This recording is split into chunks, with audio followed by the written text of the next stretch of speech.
Pois é, pessoal, não consegui disponibilizar a lição antes de novo, mas eu peço a paciência de vocês. Eu tenho aí organizado a minha vida em vários aspectos e eu acredito que em breve vou poder aí disponibilizar a lição bem mais cedo para vocês. Mas vamos para o que mais interessa, para o nosso estudo da lição de número 7. O título é Lealdade Suprema, Adoração em Zona de Guerra. O que nós vamos aprender aqui nesta lição da semana, entre outras coisas? Você vai aprender a colocar a Deus em primeiro lugar em sua rotina.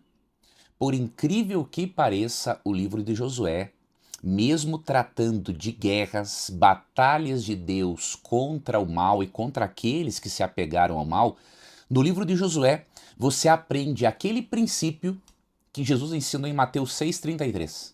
Jesus disse: buscai, pois, em primeiro lugar o reino de Deus e a sua justiça, e todas as demais coisas vos serão acrescentadas. Pois é, no livro de Josué há este ensinamento, há este princípio.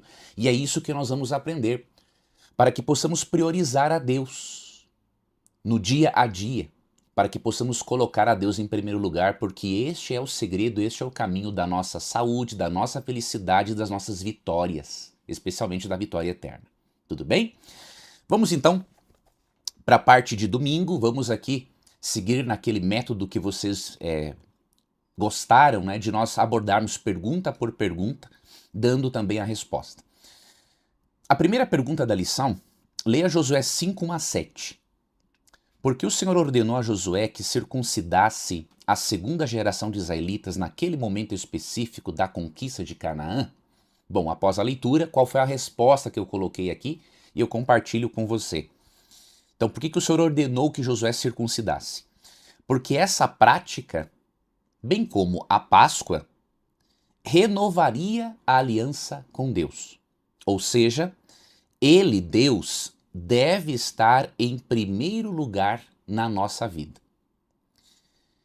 Com isso, nós aprendemos no livro de Josué que mais importante do que a conquista militar do povo era o relacionamento espiritual com Deus, a aliança. Mais importante do que tudo.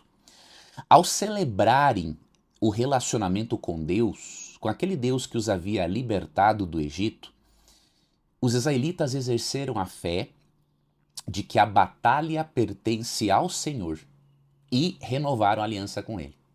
Então essas duas coisas aconteceram. Quando eles praticam a circuncisão, primeiro eles têm fé de que a batalha pertencia a Deus. Imagine, eles, após a circuncisão, eles estariam doloridos por alguns dias, com dor por alguns dias. Isso era inviável para qualquer vitória num campo de guerra. Porém, quando eles fizeram isso, para renovar a aliança com Deus, a circuncisão era um sinal da aliança entre Deus e o seu povo. Quando eles se circuncidavam, eles demonstravam o desejo de circuncidar o coração, ou seja, de se converter. Então, quando eles fizeram isso, eles acreditaram que a batalha pertencia a Deus, que eles poderiam colocar a Deus em primeiro lugar. E o que eles nos passam aqui de ensinamento? O que Josué nos traz de ensinamento? Que a correria do dia a dia não pode impedir-nos de priorizarmos a Deus. Eles poderiam pensar, não vamos nos circuncidarmos para estarmos mais bem preparados para a conquista de Canaã. Mas foi o contrário, vamos priorizar a nossa aliança com Deus e Ele vai nos dar a vitória sobre as batalhas. Nos vai dar a vitória com as batalhas que nós teremos. Então nós vemos aqui, na parte de domingo, o quanto é importante não permitirmos que as urgências da vida ou que as batalhas da vida se sobreponham ao nosso relacionamento com Deus. Tudo bem? Segunda-feira, vamos para a parte de segunda-feira, pergunta de número 2 da lição. Agora, além de celebrar a circuncisão, de realizar a circuncisão, eles celebram a Páscoa. Vamos lá. Pergunta 2. Por que é relevante que Josué tenha escolhido celebrar a Páscoa, apesar da tarefa enorme e urgente de conquistar a terra prometida? E aí vem os textos para a nossa leitura. Qual é a resposta que eu escrevi aqui?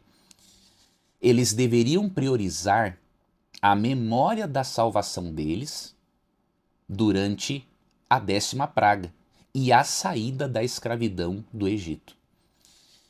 Eles celebraram a Páscoa porque eles deveriam priorizar a memória da salvação deles. Durante a 10ª praga do Egito, o que aconteceu?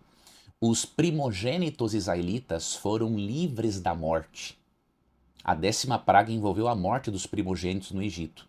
Toda pessoa que pintou os umbrais da porta com o sangue do cordeiro, o primogênito que estava dentro da casa daquela família foi salvo. Então eles estavam celebrando a salvação deles.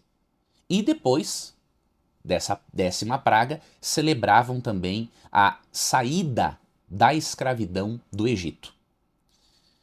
Por meio do símbolo do cordeiro sacrificado na Páscoa, o que Deus ensinava aos israelitas? Preste atenção nisso aqui, ó.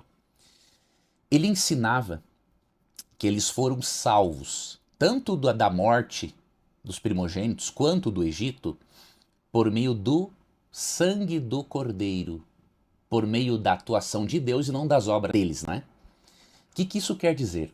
Essa dicotomia que muitos protestantes fazem entre o Antigo e o Novo Testamento, ela é um desfavor para o Evangelho. A ideia de que o povo era ensinado a se salvar por suas obras no Antigo Testamento e pela graça no Novo Testamento é uma aberração teológica. Eu posso garantir isso para você. Porque o que salvou os israelitas foi o sangue do cordeiro nos umbrais da porta, não foram as obras dele. Sempre existiu e sempre existirá, grava isso aqui, apenas um plano de salvação. Ele foi ensinado de maneiras diferentes, com recursos pedagógicos diferentes, mas é o mesmo plano. No Antigo Testamento, o recurso pedagógico utilizado foi o ritual do santuário com seus sacrifícios. No Novo Testamento, a realidade se encontra com Cristo. Cristo é o grande recurso pedagógico, diríamos assim, porque ele exemplificou na vida, na morte, na ressurreição dele, o plano de salvação. Tudo bem? E aí, no Novo Testamento, o que Cristo faz? Por meio da ceia que Cristo ali instituiu, ele transformou a Páscoa em um memorial do seu sacrifício supremo. Então a lição nos deu alguns textos, né? Eu não vou ler agora, mas Mateus 26, 26 a 29, 1 Coríntios 11, 23 a 26, João 1, 29 e 36. Esse texto é muito interessante, né? Porque João Batista fala assim quando vê Jesus: eis o Cordeiro de Deus que tira o pecado do mundo. E em 1 Coríntios 5, 7, Paulo chama Cristo de Cordeiro Pascal, ou seja, o Cordeiro sacrificado na Páscoa israelita apontava para o Cordeiro Jesus Cristo que morreria pelos nossos pecados. E Pedro reconhece essa verdade em 1 Pedro 1, 18 e 19. Então, graça, sangue, sempre foi foram os meios providos por Deus para a nossa salvação, seja no Antigo ou no Novo Testamento. Então, qualquer teólogo que você vê que faz esta separação drástica entre Antigo e Novo Testamento, saiba que ele precisa aprofundar o estudo dele da Bíblia, porque além dele aprender, ter estudado errado, ele está ensinando você errado. Outro detalhe, a ceia do Senhor não relembra apenas a morte e a ressurreição de Cristo, mas ela também leva a nossa mente para a segunda vinda de Cristo. A ceia do Senhor se transformou também num memorial disso, tanto da morte sacrificial de Cristo, quanto da sua segunda vinda. Eu vou mostrar isso para você e vou lhe explicar o porquê. Em 1 Coríntios 11, 26, o apóstolo nos diz: porque todas as vezes que comerdes este pão e beberdes o cálice, anunciais a morte do Senhor até que ele venha. Olha que interessante. A ceia anuncia a morte do Senhor no nosso lugar, o sacrifício substitutivo de Cristo, mas a ceia também anuncia a volta do Senhor. E por quê? Porque a primeira vinda de Cristo teria sido ineficaz se não existisse a segunda vinda, para ele concretizar o seu plano de salvação e erradicar o mal de uma forma definitiva do universo e a da nossa natureza humana pecaminosa. Então tenha isso em mente. A primeira vinda de Cristo é uma garantia da segunda. Grava isso, reflete nisso, escreve aqui nos comentários para fortalecer a sua fé. A primeira vinda de Cristo é a garantia da segunda vinda dele, ou da segunda vinda de Cristo. Se ele veio pela primeira vez, e isso é mais do que comprovado, até mesmo ateus sabem disso, não é? É óbvio que se ele veio pela primeira vez e ele prometeu em João 14, 1 a 3 que ele voltaria e Cristo nunca foi um mentiroso, pode ter certeza. A primeira vinda de Cristo é a certeza da segunda vinda de Cristo. Escreve isso aqui nos comentários se você tem fé e se você acredita nisso. Então, outro detalhe que a lição nos apresentou aqui na parte de segunda é que tanto a Páscoa quanto a ceia apontam para a multidão de salvos que entrará não na Canaã terrestre agora, mas na Canaã celestial. Curioso, eu achei muito interessante esse paralelo. A lição disse que a travessia dos 144 mil do Apocalipse sobre o mar de vidro, que são os justos, né, vivos por ocasião da volta de Cristo, diz que a travessia dos 144 mil sobre o mar de vidro é o cumprimento final da travessia do povo de Israel no Mar Vermelho e no Rio Jordão. E aí, quando isso acontecer, você e eu estaremos para sempre com o Senhor. Estaremos na festa das bodas do Cordeiro, quando haverá a união definitiva entre Cristo e sua igreja, sua esposa. Um texto de Cristo muito significativo para mim, entre outros, é Mateus 26, 29. Esse texto ele é incrível porque nele Cristo promete que ele só voltaria a beber da uva, né, do suco da uva, ou alguns preferem falar vinho, né? Ele só voltaria a usar esta bebida de novo com seus discípulos no reino celestial. Olha o que diz o verso 29, ó. E digo-vos que desta hora em diante não beberei deste fruto da videira até aquele dia em que o hei de beber novo convosco no reino de meu Pai. Olha que interessante. Jesus vai beber novamente do fruto da vide quando estiver conosco, nas bodas do Cordeiro. E Apocalipse, né, 19:9 diz: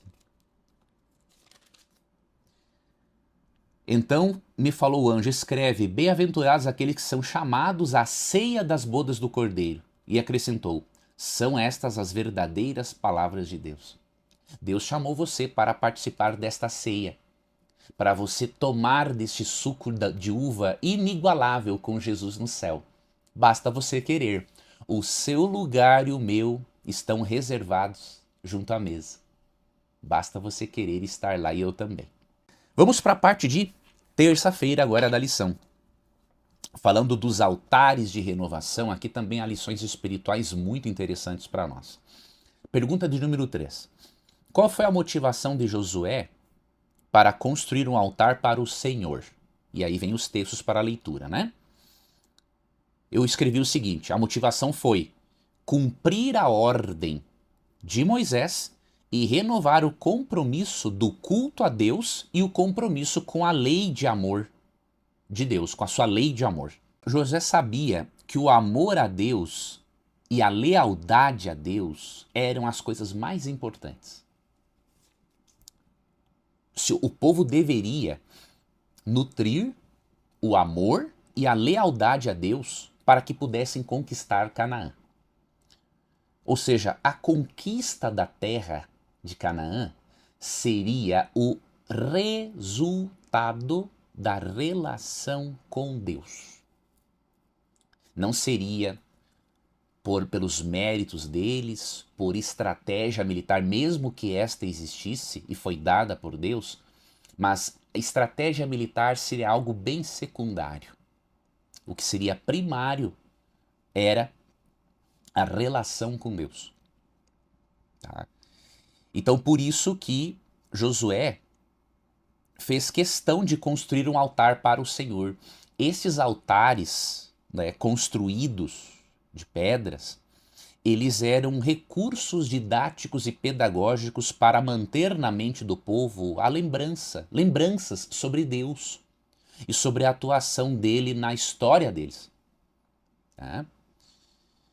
E assim como eles renovaram o compromisso de amor e obediência com Deus através da construção de altares, nós precisamos fazer o mesmo hoje com a ajuda do Espírito Santo, ou seja, precisamos renovar o nosso compromisso de amor e obediência. Agora, nós só podemos fazer isso, meu amigo que me acompanha, com a ajuda do Espírito Santo. Sozinhos é impossível.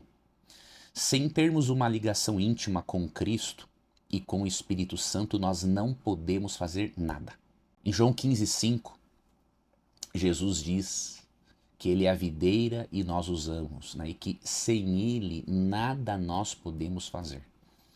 Assim como uma árvore não pode dar frutos, um galho não pode dar frutos se não estiver ligado à árvore, você não pode dar frutos para o reino de Deus se você não estiver ligado à árvore que é Jesus Cristo. É óbvio, existem pessoas boas que não creem em Deus porque Deus implantou a lei moral no coração de todos nós e ele atua em todos, mesmo que não creiam nele. Tá? Romanos 2, 14 e 15 fala dessa verdade. Mas se você quiser realmente dar frutos duradouros e que realmente impactem a sua vida e da sociedade, você precisa estar ligado a Deus. Não tem como você fazer um pacto de amor e obediência aos mandamentos de Deus se você não estiver ligado ao Espírito. É impossível, é perda de tempo, tá? Porque naturalmente você e eu gostamos de fazer coisas erradas. Então nós precisamos dele. Precisamos estar ligados à videira. Precisamos ser conduzidos pelo Espírito, né? Como diz Romanos 2,4. Ali diz que é a bondade de Deus que nos conduz ao arrependimento. Até para nos arrependermos precisamos de Deus. Então tenha isso em mente. Renove, sim, o seu amor e lealdade para com Deus, porém, dependa do Espírito Santo para isso. Dependa da sua relação com Cristo. Quarta-feira, pergunta de número 4. Leia Josué 8, 32 a 35.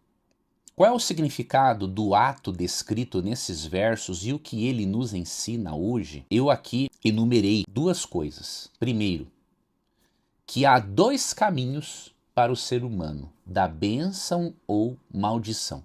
Isto que Josué mandou escreveu ali em pedras, não é? Mostra primeiramente que há bênção ou maldição. Se nós irmos por um caminho, colheremos a bênção, por outro, a maldição. Isso faz parte da realidade da vida. Né? Eu não posso esperar que eu colha coisas boas se eu vou por um caminho mau. Né? Se eu for por um caminho mau, eu vou colher coisas ruins. Isso é realidade da vida, do universo, é assim que a coisa funciona. Outra coisa que nós vemos aqui, que eu coloquei na resposta, que nós podemos aprender, além de aprendermos que há dois caminhos, o da bênção e da maldição, aprendemos que a leitura pública da palavra de Deus reforça a fidelidade a Deus. Isso em todas as épocas. Josué, além de escrever em pedras a lei de Deus, as orientações de Deus, mostrando que há o caminho da bênção e da maldição, Josué fez uma leitura pública da palavra de Deus. Tá?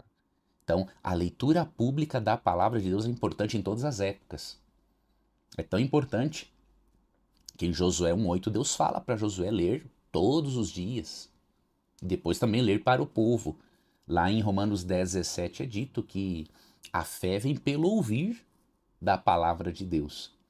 Então nós precisamos da leitura pública, do estudo pessoal da Bíblia, mas também da leitura pública das Escrituras na igreja, para nos fortalecermos na fé, fortalecermos a nossa fidelidade a Deus. Aquele local em que Josué escreveu as palavras de Deus, ele ofereceu sacrifícios. Os sacrifícios oferecidos naquele local apontavam para Jesus, que tomou sobre si as maldições da aliança. Então, além de mostrar que há o caminho da bênção e da maldição, os sacrifícios realizados naquele contexto mostram que o cordeiro assumiria para si as maldições pela transgressão da aliança. Ou seja, os israelitas aprenderam que a maldição da transgressão da aliança recairia sobre um substituto. Olha a graça no Antigo Testamento. E Gálatas, capítulo 3, verso 13, no Novo Testamento apresenta essa verdade.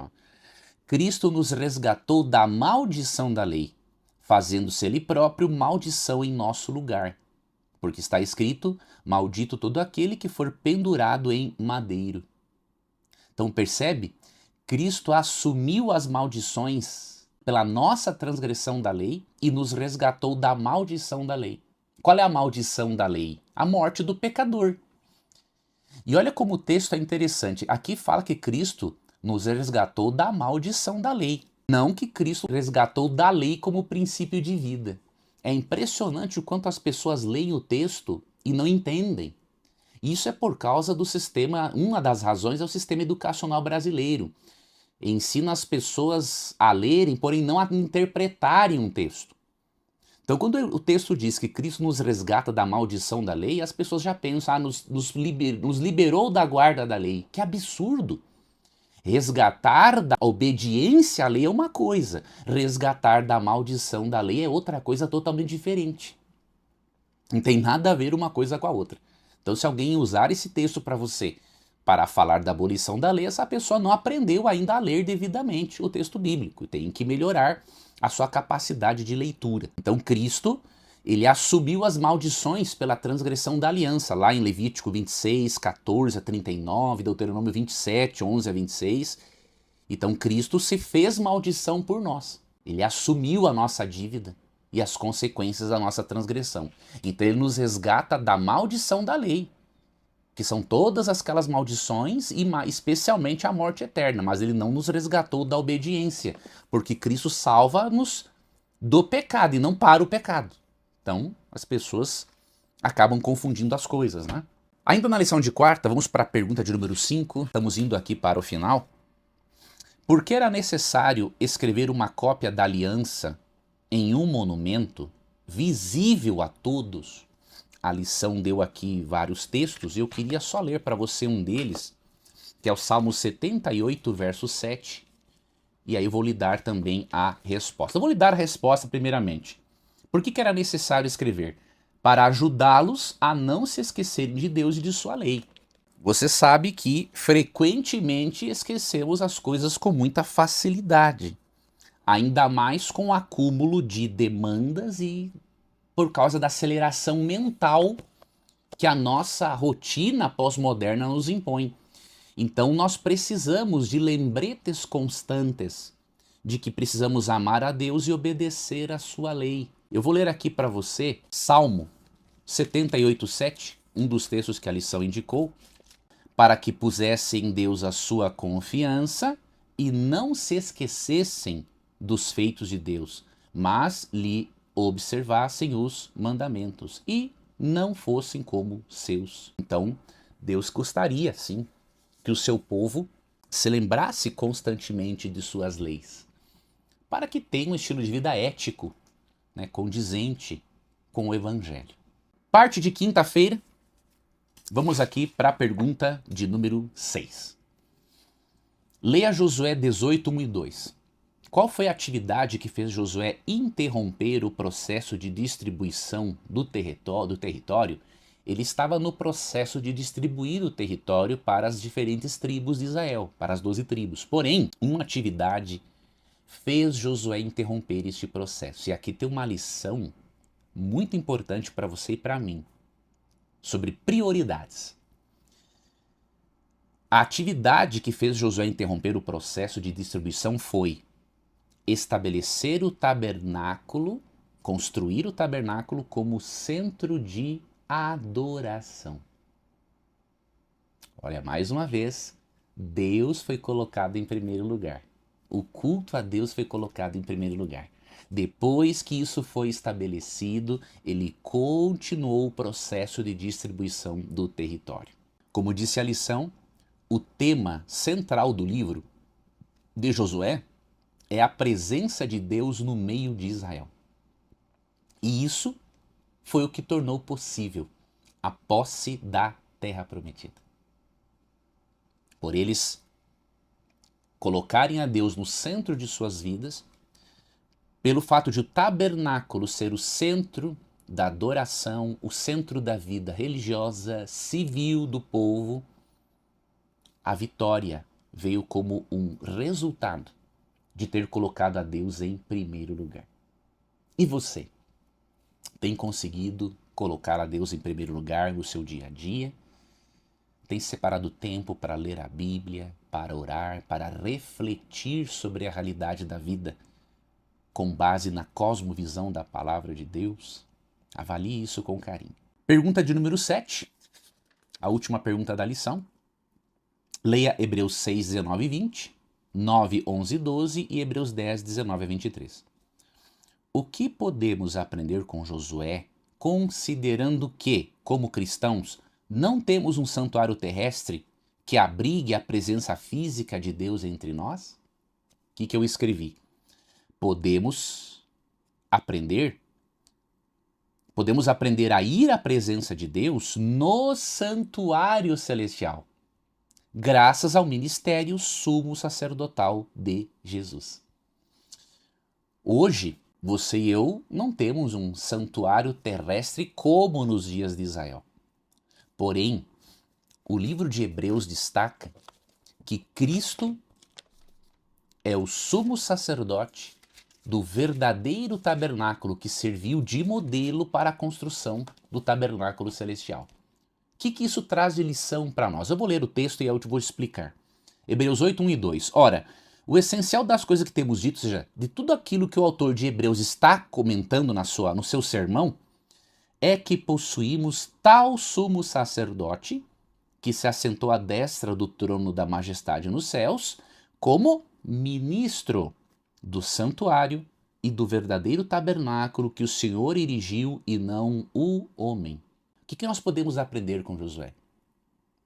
Assim como o povo precisava estar na presença de Deus e olhar para o santuário terrestre, você e eu, que vivemos no tempo do fim, que vivemos no momento em que o juízo pré-advento já começou, nós precisamos olhar para Cristo em seu santuário. Olhar para Cristo em seu santuário. Por quê? Porque quando olhamos para Cristo em seu santuário, nós temos perdão, conforto, esperança e certeza de que estamos salvos e que estaremos na presença de Deus para sempre. A doutrina do santuário, do juízo pré-advento, só tira a certeza da salvação de quem não entende essas doutrinas. Quem entende essa doutrina, ele tem a plena certeza da sua salvação em Cristo. Por quê? Porque quando eu creio que Cristo é tanto o meu advogado quanto o meu juiz nessa função suma sacerdotal, eu sei que se eu permanecer nele não tem como eu perder a causa. Porque se eu permanecer nele, como que eu vou perder a causa se o meu advogado é também o meu juiz? Não tem como. Então a doutrina do juízo pré-advento, quando compreendida biblicamente e corretamente, ela dá certeza da salvação. O juízo pré-advento não é para condenar os salvos, é para vindicar o caráter deles perante o universo e, de acordo com Daniel 7, 25, é para condenar, e a 27, o poder representado pelo chifre pequeno em Daniel. Então você tem que manter o seu olhar fixo em Jesus dentro do santuário dele. E Hebreus 12, 2 é um texto muito significativo, que diz assim: olhando firmemente para o autor e consumador da sua fé, que é Cristo. Quanto mais você olha para Jesus, mais certeza você tem da salvação. Agora eu falo por experiência minha. Quanto mais eu olho para mim, menos certeza eu tenho da salvação. Agora, quando eu olho para Jesus, mais certeza eu tenho da salvação. Então, olhe para Cristo no seu santuário. Veja que ele é o seu sumo sacerdote. Ele é o seu juiz, mas também é o seu advogado de defesa. Com o seu sangue ele purificou você dos seus pecados. E através da presença dele no santuário celestial, grava isso aqui, você tem acesso a Deus, à graça e ao perdão dele, ao poder do Espírito em todos os dias da semana, em todos os momentos. Hebreus 4, 14 a 16 fala disso. Fala que nós podemos, por causa da presença de Cristo no santuário celestial, nos achegarmos com confiança junto ao trono da graça. Então a presença de Cristo lá é a certeza também de que um dia nós estaremos pessoalmente com Deus, desfrutando de uma relação plena com Ele. E eu finalizo o nosso estudo da lição lendo para você sobre este momento, que é Apocalipse 21, verso 3. Então ouvi grande voz vinda do trono dizendo: Eis o tabernáculo de Deus com os homens. Deus habitará com eles. Eles serão povos de Deus e Deus mesmo estará com eles. Um dia você e eu estaremos para sempre com Deus. De acordo com Apocalipse 22, 4, veremos a face de Deus. Teremos o privilégio de conhecermos ao Criador. Mas enquanto esse dia não chega, priorize a Deus. Coloque a Deus em primeiro lugar no seu dia a dia, porque Deus, na cruz do Calvário, provou acima de todas as coisas que Deus coloca você em primeiro lugar. E eu queria deixar um outro texto para você, que você pode usar, compartilhar na lição, que é 1 Coríntios 13, versículo 12. Quando estivermos plenamente com Deus, além de vê-lo face a face, olha o que vai acontecer. Porque agora vemos como em espelho, obscuramente. Então veremos face a face. Agora conheço em parte, então conhecerei como também sou conhecido. Vai chegar o momento em que você e eu teremos uma visão plena da divindade. Teremos um conhecimento perfeito de Deus. Não seremos apenas conhecidos por Ele, mas também iremos conhecê-lo. Eu peço que você curta esse vídeo, se esse vídeo ajudou você a entender um pouco mais a lição, curta esse vídeo. Peço que você também o compartilhe com as pessoas nos seus grupos de WhatsApp, em suas redes sociais, porque fazendo isso o vídeo chega mais longe. Tudo bem? Que você tenha um excelente restante de sexta-feira, um feliz sábado, um domingo muito tranquilo na presença de Deus e nos vemos em breve em nosso próximo estudo.